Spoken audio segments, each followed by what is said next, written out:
Professor Chiko Bebegokwa ọzọ onye amụma egwu n'Asia King of High Life Award winner egwu a bụ maka ụmụ Igbo gbasiri ike na South Africa mana Joburg, Cape Town,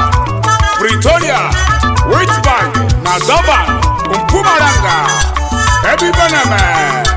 njem ebe ife na-eme na South Bay Mandela ana m achọ ndị na-eri eri na South Bay Mandela ebe ife ọ na-eme na bụ ọfụma na South Bay Mandela odelugo na South Africa ụmụ Igbo na-erisi ike aje na Johannesburg ụmụ Igbo na-erisi ike iruzie na Cape Town ụmụ Igbo na-erisi ike mmalụ Pretoria ụmụ Igbo na-erisi ike dị maka Mpumalanga ụmụ Igbo na-erisi ike ijezie Witbank ụmụ Igbo na-erisi ike ndị banya amaghị isi awọ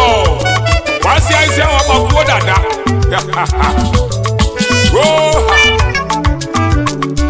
ojiegwu nwa prọfesọ nyamụma egwu na-esi ya na mụbịa na South ka mbụ amụma egwu nwa obodo n'ụlọ na ntị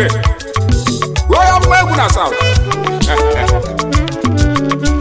erurubu na South Africa n'ụwa ndị Igbo erikanel mana Igbo niile bi na South Africa na o nwere ndị bi South bisi ya ike obodo maliba amali ndị ori ego n'ụkọ ego na South Africa obodo enwego mmanwụ n'aka n'akpọ ozikwa ndị ego gbara isi awọ ego gbara isi awọ kpakwuo dada ndị na-enye m ego na-abọ ndụ ndebụ na-agwaghị ife enwe bụ ndị ụmụ Igbo ji wee bili ọfụma na South Africa hụ ndị nnekwu ego ojiegwu nwa prọfesọ ụmụ ọma eji umeju anụ na akwụkwọ nri agwọrụ ede unu na-elisi ego ike n'obodo ndị irufa bụ ọrụ ndị afafa bụ ọrụ okwu ọnụ fa bụ nnekwu ego n'ọkwa ndị gwutere usiki owu ndị eji ọkpụkpụ anụ na ekpere achọ na mba fachọ na South Africa n'ogonumehu ndị butelu nnekwu ike n'obodo Mandela ndị oke osisi dị ezo ezo ndị enyi ka enyi gọva ka nchọbịa na South Africa gezienụ ntị ka n'ụlọ ndị bụ ndị obodo amalugo mmanwụ King of High Life na-abịa ebe onye ka ị na-eme oro na-agwa wọsi anaghị enwere ozi onu onye ka ya kọtali nlegedege gbuesu ma ya na-esu ga anyị n'ọkpa wee narue ụlọ bịa n'oke ịgba ka ntị ibe nya bụ egwu asobonjo njem ebe ife na-emeghe na South Bay Mandela ana m achọ ndị na-eri eri na South Bay Mandela ebe ife ọ na-eme na bụ ọfụma na South Bay Mandela odelugo na South Africa ụmụ Igbo na-erisi ike aje na Johannesburg ụmụ Igbo na-erisi ike iruzie na Cape Town ụmụ Igbo na-erisi ike mmalụ Pretoria ụmụ Igbo na-erisi ike dị maka Mpumalanga ụmụ Igbo na-erisi ike ijezie Witbank n'ọkwa ndị nnekwu onye ka anyị na-ekwu ọba ka anyị na-eju aba ndị na-elisi ike ndị gọba gbara isi awọ na ndị nnekwu ego na ndị nnekwu ike na South Africa ọnụrụ ekene m nụ Chikobi nwa bụ ịgba bịa ọhịa m gere oya kaije wedide chobiya right Igba meke na nnukwu mmanwụ n'ụwa m ji aba mba ọgaranya nwude Chief Jideofor Christian Ekwa nwa nwere mmadụ bịa kenele ọdawaloji wọpụta obie one of Igboland oji ofe ala mmiri na Nando odogwu oyili na nwanyị mba kiyo onume ekene ọgaranya na-ekwe mmanwụ n'aka na Vice Chairman Ultimate Friends Club Western Cape na South Africa kenelu m lọlọ gị lọlọ Dumisi Jidofọ ebubo ụmụ nwaanyị ga-adịlịlị iyori obi dị ka na-akpọ onye ọnụ ya pụta obi ya ọdọwara ọjị na South Africa ndọwụji ọkụ ala mmiri Igba meje na Johannesburg n'ụwa ka nke na onye echichi o mezi onyire akụrụ ụlọ nke mbụ n'Obosi Ụkwara Managing Director Markland Hospital Obosi Managing Director The Best Action Bar Network South Africa ozi ofu aka kweze n'aka ka mụ na-akpọ na South Africa odogwu ya nnekwu ego akụrụ na-etile echi n'Obosi onye echichi n'Obosi Ụkwara mezie nwe onye ire ga-adịrịrị onye echichi n'Obosi Ụkwara ọ bụrụ ọgwụ echichi ụlọ mmanya onye echichi n'Obosi Ụkwara echichi bụ ya ka ewechie Honorable Uchenna Iriela odogwu onye ọ ga-adịrị mma Petro Idatomiti Cape Town Uche Compressor Member Dynamic Friends Club Cape Town na South Africa kenelu ọgaranya ndị datọ onye metaloni datọ onye ọcha n'ibili mma aka onye metaloni datọ ibe onye metaloni Imo Steeti ibe onye metaloni datọ ujebu Cape Town ka nke na onye eze Honorable Chukwunọso Ejiasọ Nwafọdụ family wezo tudo wanu na n'ụtụ ụtụ ka isi eje eze oyi mụọ nye nwere ike enwe ego odogwu onye aje n'ozi na ka ọ taba ebe alụ Chairman The Merit Friends Club Western Cape na South Africa Patron Nnewi South Local Government Area na Western Cape agụbụrụ n'isi ma bụ na agba ọ bụzikwa eze ọchụ udo nwanụ na anụ ụtụ eze ọchụ udo ọgaranya anyị na-eli ego ya ọ na-aṅụle eze ọchụ udo odogwu nwere obi eji eli ego eze ọchụ udo Papa Stanley o eze ọchụ udo Chukwunọso Junior ọrụ obodo ka anyị kenele test igwe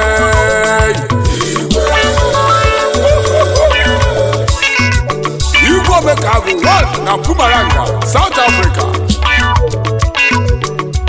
His Royal Highness Robin Anthony Nwanachi Igwe Omekago one na Mpumalanga bụ onye nnekwu ego Lọlị Igwe Sowebili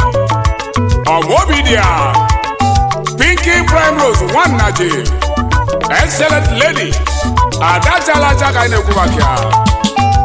Ozifu Igwe sere okwu na South Africa Igwe Omekago Igwe Omekago Igwe Omekago Igwe wanụ na Mpumalanga Igwe Omekago Papa Chiemela Igwe Omekago n'ọbụ mụ tụli akụ dị na nwa Igwe Omekago Papa Chi zụrụ m nna ji o Igwe Omekago Odi ya Igwe Omekago Igwe Omekago Ayo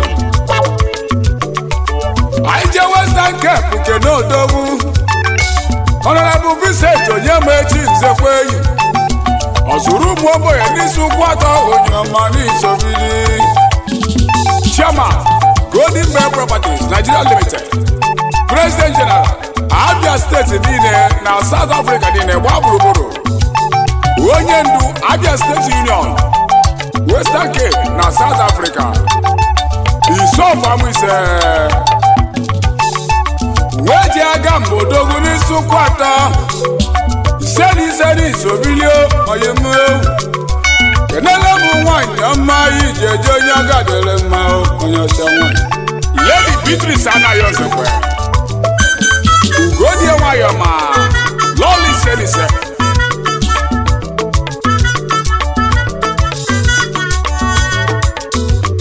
Chief Kelechi Nwahodogwu nye nwe egwe ka na-eyi onye ọma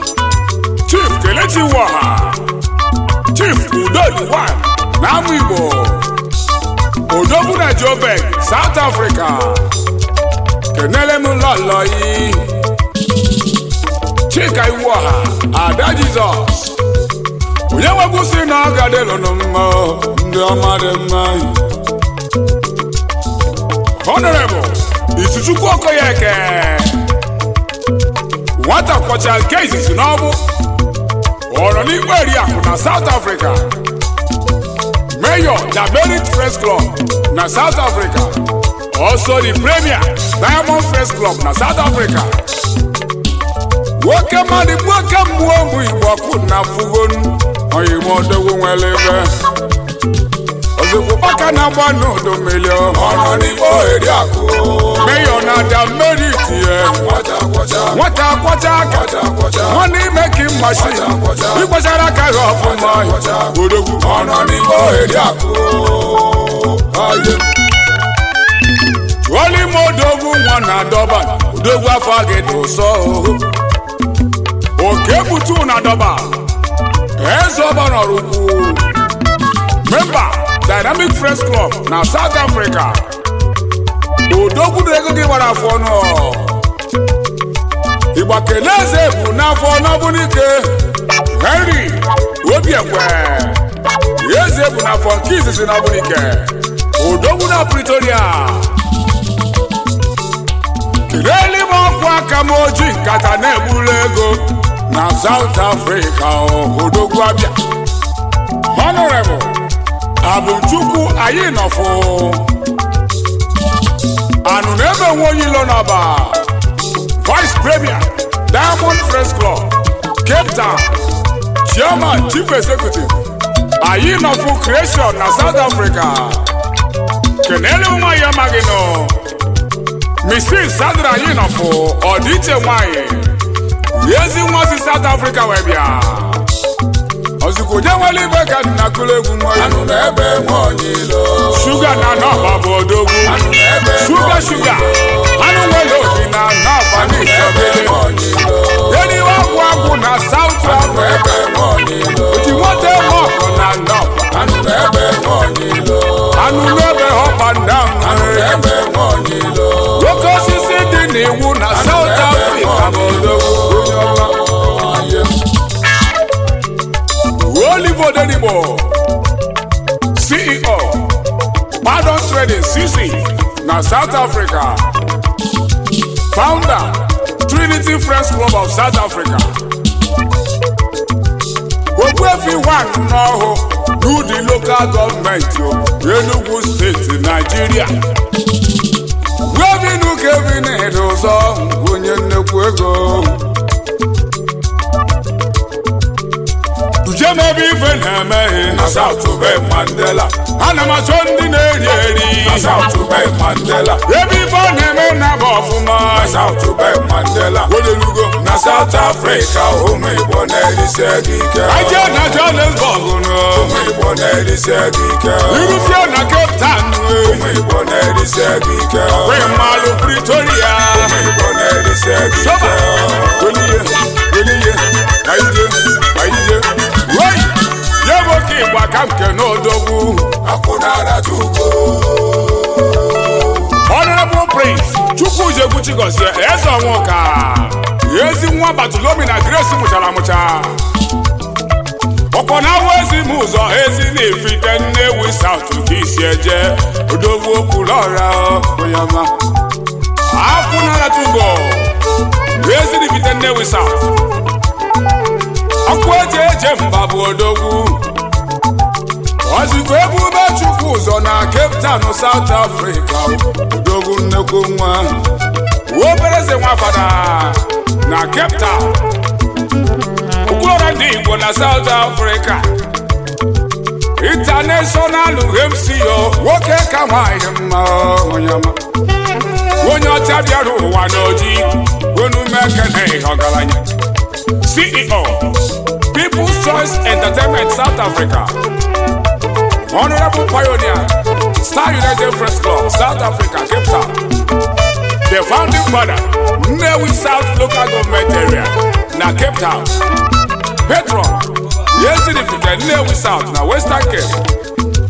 igwe ndị Igbo na Table View, Cape Town, South Africa. Kelele m lọlọ gị dị mma, Princess Chidimma Ezonwuka. Ubi dị atọ ka nwaanyị ama, ka atụlọgụ ụmụ nwaanyị,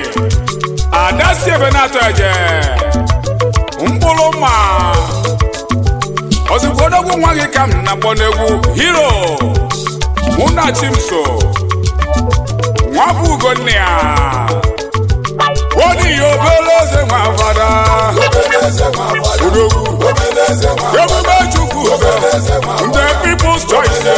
ọkụ n'ala Chukwu ukwulọra ndị Igbo niile oju ọnụ wee bụrụ ike ọkwa mmadụ na ndị ụkọ odogwu n'ọhịa adịghị mma. Honorable Israel Okoye nwaka ibie nke izizi n'ọbụ ọgaranya Israel odogwu n'idosọnụ a nwaka ibie nke izizi n'ọbụ onye ọcha na-egadelele oju na-emọgọ nke izizi n'ọbụ ọgaranya ndị ọbụ ozugbo gị na-eme na Cape Town nye ụmụ Igbo niile ma ndị bịara ọfụ ka eji ekwu maka gị mere ọgọ gaba n'iru ọgaranya Israel bịa kenele nwaka ibiye n'ọbụ oju na-eme ọgọ n'ọbụ nwaka ibiye n'ọbụ mere ọra ndị ọbụ niile nwaka ibiye n'ọbụ member Dynamic Friends Club, Cape Town, South Africa. Wedumeke na-etepụrụ ego onyema Chief Ikenna Okechukwu itepụrụ ego na South Africa. Eze ụmụ okorobịa na-ekwulọbịa itepụrụ n'ọhịa adịrịghị mma odogwu abịa na nweta ibe nke na nwere odogwu Chief Ikechukwu Nwankwọ Dangote na Witbank na South Africa. Ogirisi ndị Igbo 1 n'Ọka udogwu n'isi onwe ka na-akpọ n'egwu onye ọma n'ọbago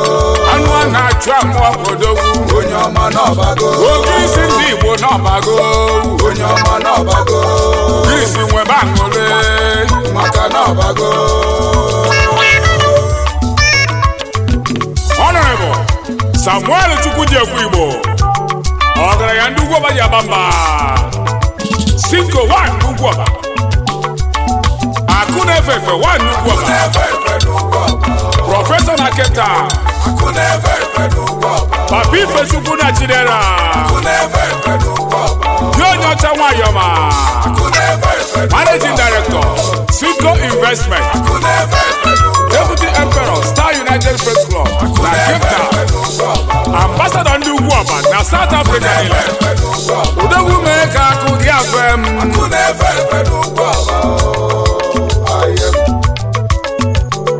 Uchechukwu Eze Sobili onye ọma na-endo sọnụ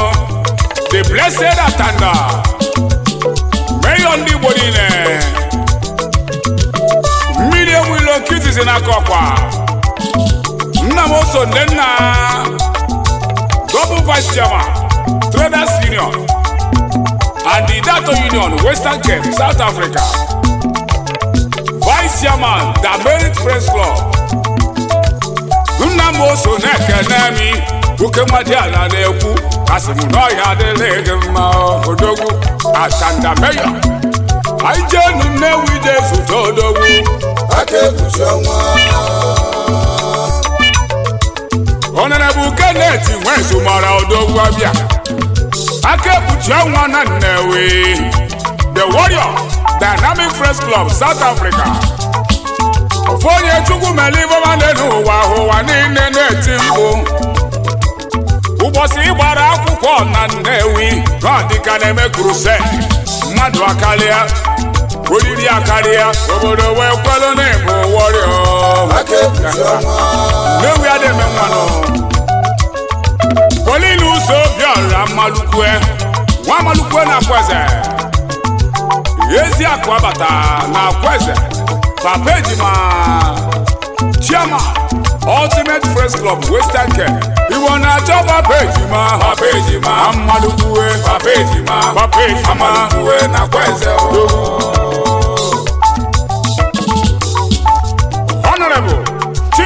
Ogbonna Abana, Kpakpando mba na-abọ. Chief Welfare Officer, The Merit Friends Club, South Africa. Kpakpando mba na-abọ. Kpakpando mba na-abọ, ana ọcha dị ụmụ odi. Akụdịrị obi na ana nri. Akụdịrị obi nke izizi na nri. Kpakpando mba Kedụ ndị na-abọ. nwa ya amaghị Chizoba Abana, Kpakpando mba na-abọ. Achalugo, Omobi die, Akụdịrị obi na ana nri. Adogosi. Rọli m ọzọ Ugochukwu Fondu, onye ọma nọ ngadele gị mma. Ọzọ Ugochukwu Fondu. Nwa amalụ nwezere anyị ọba. Mmiri enwe ilo n'ọba niile. Managing Director, Kent Village Garden n'ọba. Ebe a na-alacha aka. Chief Emmanuel Lokafọ bụ odogwu. King of Boys na Cape Town. Ezugbo okorobịa. Imonwa Aguleri oke ego. Papa Blessing. Fego nakwa Chukwu nọzọ. Odogwu na ị na-eme ọga aghala o ji ọga eme ọgọ merie gaba n'iru. Odogwu na Cape Town. Imonwa Aguleri oke ego. Odogwu ọha adịla ego mma o. Wetue n'ukwu ka iyo nya m egwu. Jem ebe ife na-emeghe Na South Bay Mandela. ana m achọ ndị na-eri eri. Na South Bay Mandela. Ebe ife ọ na-eme na bụ ọfụma. South Bay Mandela. Elu eke ọ na-eru ha ya. Edi dị iwe eji eme. Eyi anụ ka mfe na ya. Ijikwa iwe eji eme. A na-ekwu na nkịtị. Elu eke ọ na-eru ha ya. Olu na-eme ife ego. Onu na-ekene m onu e. Chikobi nwa bụ ịgba bịa. Ọhịa m gene.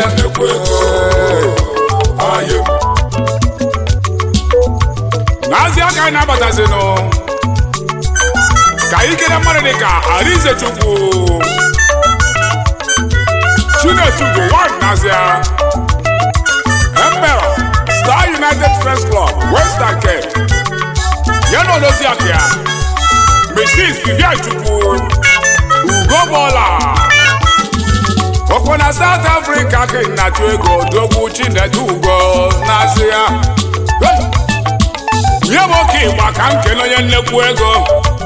Nike baby Honorable Chukwuebuka Ilokwube Ogode Nwachukwu tere udo ego omere ọgọ na-agaghalị the youngest of our brothers Nike na South Africa Nike baby n'ira ka enyi nụ Chukwu tere gị udo ego. Olise tego gị udo ego Nike na-ego ga-erika. Odogwu ego ga-erika nne ọgaranya Odogwu mere ọgọ gaba n'iru Nike na-ego ga-erika. jidekwa ka idio onye ka Ifechukwu Johnson onye ọma na-edosọnụ Johansson kpọ eze na-eche nwanna n'ụgbọ Vice Chairman ụkpọ Improvement Union na Cape Town, South Africa. Johansson na South Africa. Odogwu na Somerset, Cape Town. Nweke na Odogwu Eze a na-eche. Eze a na-eche. Eze a na-eche. O jide onye nwanne Eze ya a na-eche. Odogwu na n'ụgbọ Odogwu na n'ụgbọ. isi m kedere gị ezi nwa dị ana gị akwụ na-aratugo kedu maka Odogwu gị na-eme ka ife ọnụ ọkwa aka ya n'ezi anya chi bụ ụzọ Odogwu n'isobili pardon na Somerset yo chi nwata kwa akụ echile echi n'ogidi Si nwata kwa akụ. nwanne dị na mba ka iliziri ezi n'ipite wasa pardon na Somerset yo Si nwata kwa akụ. Odogwu ife nwanne na-emetụ n'ọbụ Si nwata kwa akụ. n'enwede n'Igbo ka m na-agbọ n'egwu Honorable Ebubechukwu Ibabuchi nwa Bishọp Ọbụna-Echedo n'Ọba favorite son Assistant Secretary The Merit Friends Club South Africa Financial Secretary Diamond Friends Club na Western Cape PRO OPU Western Cape CEO Dudu's Night Club Cape Town ebe a na-alacha ka nwata n'Oliakụ Nwonyeọba onye ọma ọbụ na-eche ndụ nwa bishọp na-edo ọsọ na-esobere ajaduoli ọbụ na-eche ndụ ajaduoli onye ọma ọbụ na-eche ndụ eli odeli igbo ọkangodo gwabịa Honorable Kasmel Ejikeme Ikejiobi nwa Jerome Azukego Ikejiobi na n'ụtụ ọka ọbụlụzọ nwa n'ụtụ ya na oriakụ ya Blessing Nnamaka Ikejiobi the Lord na Cape Town Odogwu Dr. Kumba na Cape Town Odogwu Abia Managing Director Kumba's Night Club Eben Lataka Dioke Executive Officer Kakas Entertainment South Africa BTY Limited Osigwa Vice Chairman Nnewi South na Western Cape Odogwu Abia Olewuni Masilike Aijeba na Kija Jesu Odogwu Osisi ọma na mmịta mkpụrụ ọma Chief Vitus Nwabweze Vileman Obiakene osisi ọma na Ọkịja anụ nwere obi na South Africa osisi ọma na Ọkịja osisi ọma gị na mmịta mkpụrụ osisi ọma ọma na Ọkịja Chairman n'ihe ala local gọọmenti na South Africa osisi ọma na Ọkịja osisi ọma na Ọkịja CEO Volmark Investment osisi ọma na Ọkịja osisi ọma na mmịta mkpụrụ ọma osisi ọma na Ọkịja ka ijebe mgbapụ ọka Jesu Odogwu Chibụzọ Silibagha nwa osisi ego na mgbakwu abọgwụ n'Ọka osisi ego na Somerset South Africa ejikwa nkata bikpọrọ ego n'ukwu osisi ego nụ Prince Chukwumu onye mmenu eji m ụdọ na South Odogwu Abia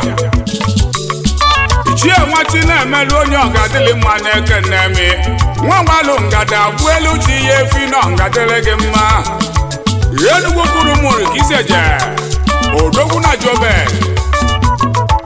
ka nje na n'ọbụ Jesu Odogwu ọgaranya n'ọbụ Ifeanyi Ebe ihe mebe onye nwa n'ọbụ ọkwara ifemeghị malife adekwu ekwunu Chairman ọ bụ Progressive Union na South Africa ozigbo obosi ụkwala ka m na-ejezi ije egwu mana akpụghalị be m Honorable Kenneth Obeluneze Okolo CEO Obeluneze Holdings Nigeria/South Africa igwe ego na South Africa n'ụwa na-ekene mi ngalaya bụ Odogwu Abia nwa obosi ụkwala Chairman Idemili na South Western Cape na South Africa Igba na-achọkwa ije ego Honorable Uchenna Nwagbo ije ego na Cape Town ije ego na Ofuobi Odogwu n'Idatọ Imo State ka iseje Member Star United Press Club na Cape Town South Africa Keneli mojo faka keneze na ọzọ ukwu ọma kpọrọ ndị ọzọ obodo Gentleman ọzọ bụrụ nne ara na-azụ mma Honorable Chief Kingsley Paul Ikwu ukwu ọma kpọrọ ndị ọzọ bụrụ na South Africa The Gentleman Chairman Managing Director Liquamed Bottle Shop Western Cape ukwu ọma kpọrọ ndị ọzọ obodo Kingsley ọzọ bụrụ Odogwu Abia ara na-azụ mma ara na-azụ nwa na Cape Town Odogwu ọgadịlị gị mma mgbake na Odogwu ukwu ọma kpọrọ ndị ọzọ obodo Gentleman ọzọ bụrụ nne ara na-azụ mma ka nje Witi Bank ka nzute Odogwu Ọkababa Chijiokokokwọ Mbolo na South Africa CEO African Village na Witbank ebe ife na-eme rie bụ oke Igbo aka nke n'okwute Honorable Chinemeze Adieme keneli bụ nwanyị ọma gị asa mma nwanyị ọma o Mrs. Chizoba Adieme wobute okelu ọra bụ Odogwu wobute okelu ọra wobute okelu ụmụnne ya wobute okelu ọra ọ ga-adịle gị mma wobute okelu eru onye hiti na Somerset Igbo odogwu abịa obugo oke eru ọra eji kọkanụ meso ebirio ọkanụ me na Cape Town South Africa odogwu adịghị okwu n'ụmụ nri ka isi eje na njikọ ọka lokal gọọmenti Anambra ọkanụ me na ọga adịrị gị mma odogwu onye nnekwu ego Honorable Emeka Edwin Ikezue Nwajima Abuaku Dojoto Member Star United Friends Club Cape Town, South Africa Kenele mụ nwanyị ọma gị echeso na Ikezue ada n'ọhịa adịrị gị mma si na chi o kelele nwa gị nwoke ide Nwajima Abuaku Dojoto welie gaba na ọgbagolo gị nọ Jemebe ife na-emeghe na South Bay Mandela ana m achọ ndị na-eri na South Bay Mandela ebe ife ọ na-eme na-aba ọfụma na South Bay Mandela olelugo na South Africa ụmụ Igbo na-erisi gị ike aje na Johannesburg ụmụ Igbo na-erisi gị ike iruzie na Cape Town ụmụ Igbo na-erisi gị ike kwe mmadụ Pretoria ụmụ Igbo na-erisi gị ike dị maka mpụ mara ngane ụmụ Igbo na-erisi gị ike ijezie Witbank n'ọkwa ndị nnekwu ọya ya nụkọbe na ya ijikwa ihe eji eme a na-ekwu na nkịtị wee ego na-eru ha ya olu na-eme ibe ego